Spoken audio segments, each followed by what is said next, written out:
Like, there's this great story that Bruce Feldman wrote about Dan Enos, who was quarterback's coach at Alabama a couple years ago. And the title of it is Where's Dan? And it is a quote from Nick Saban, who was yelling in the football offices, "Where's Dan?" Because he needs to find a coordinator because people poach his staff all the time. So much so that, like, Nick Saban is talking about Kirby Smart being up for the Georgia job. He's like, look, I'm happy for him if that's what's going on. I can't really speak to it, but there's nothing to say about this, okay? Because everybody in our building is focused on winning the game. Because we all know that if we win the game, good things can happen for the rest of us in all our other pursuits. I'm the head coach at Alabama. I'm trying to win a football game.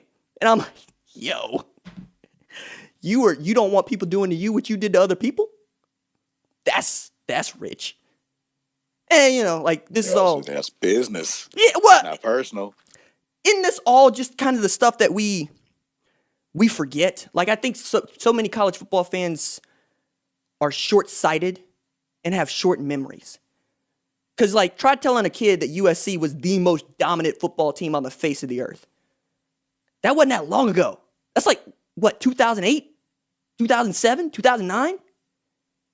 Not that long ago. Yeah. Try telling them, nah, man, Lloyd Carr's Michigan was elite.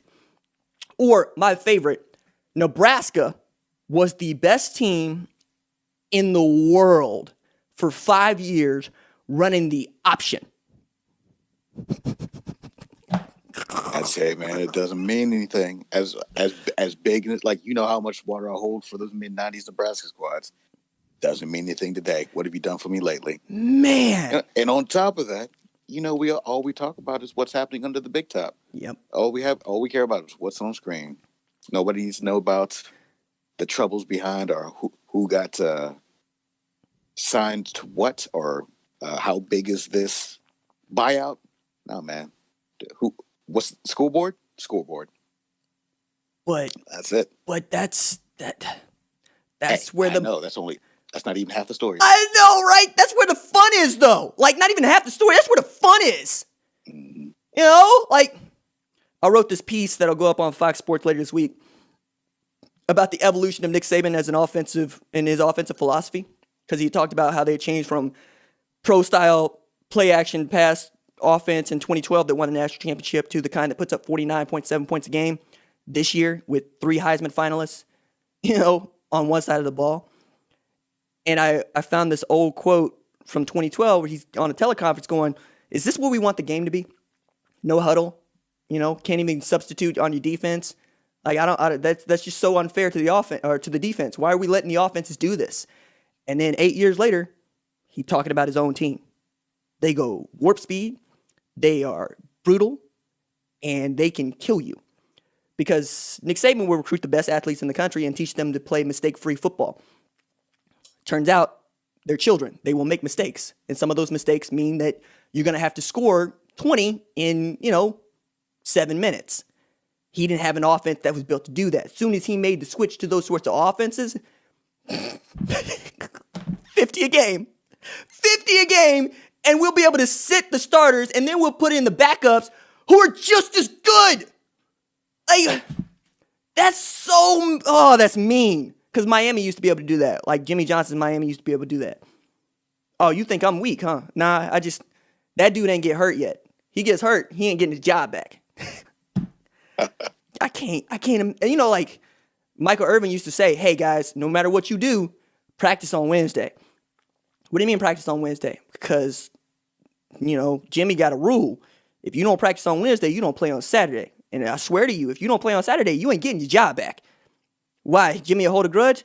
No. You see the dudes we got here? All we got is dudes. I was about to say, that's just a compliment. Right. It's like, my God. And, Nick Saban's putting those offenses and defenses together every single year. And the 1 year LSU was able to do that, they can't repeat it. And that's what's so amazing about what Nick Saban is doing. Like, 2019 LSU, phenomenal. One of the great teams of all time. Joe Moore Award-winning offensive line. Heisman Trophy quarterback. Best tailback in football. Biletnikoff Award winner as an underclassman at wideout. Got the friggin' Paycom Jim Thorpe Award winner playing defense back. Now, Nick Saban. probably is going to have a Heisman winner on offense. Best wide receiver in football. Best running back in football. Patrick Surtain could win the Thorpe Award. He's one of the 3 finalists. Like, every time we think that it's going to come up and bite him, the man comes back and says, no. Did you see my recruiting class?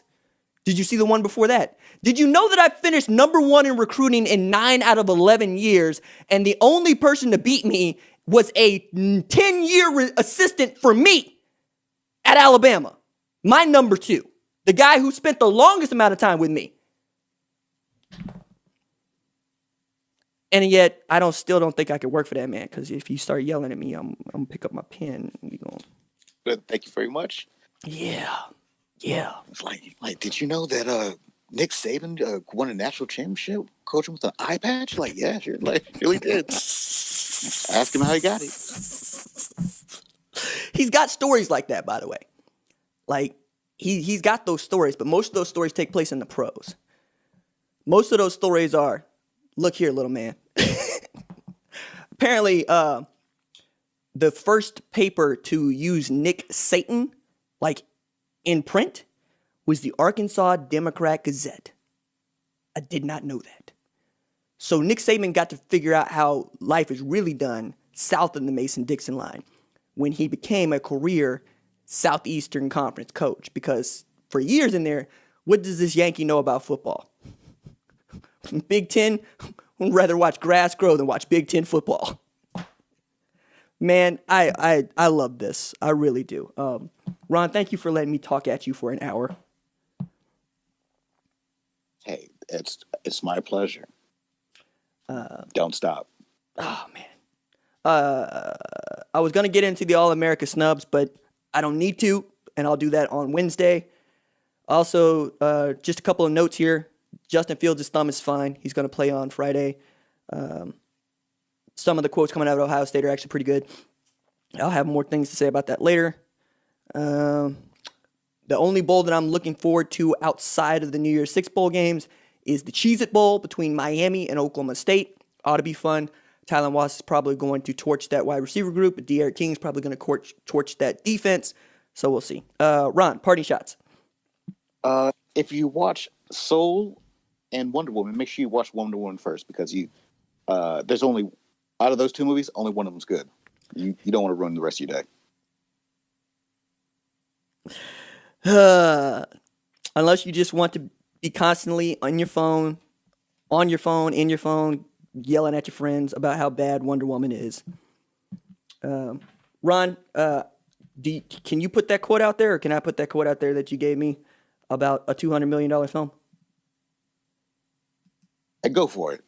So I didn't want to tag him on like the Twitters because Ron's my favorite movie critic, but he had what I thought was the quote of this era of movie, which is, if I make a $200 million movie and all y'all can say about it is that it's fine, in me.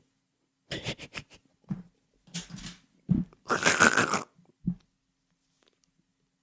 on, just go ahead and bury me. Oh my God. Okay. We got to go write college football house cards. We will see y'all in a couple of hours. Deuces.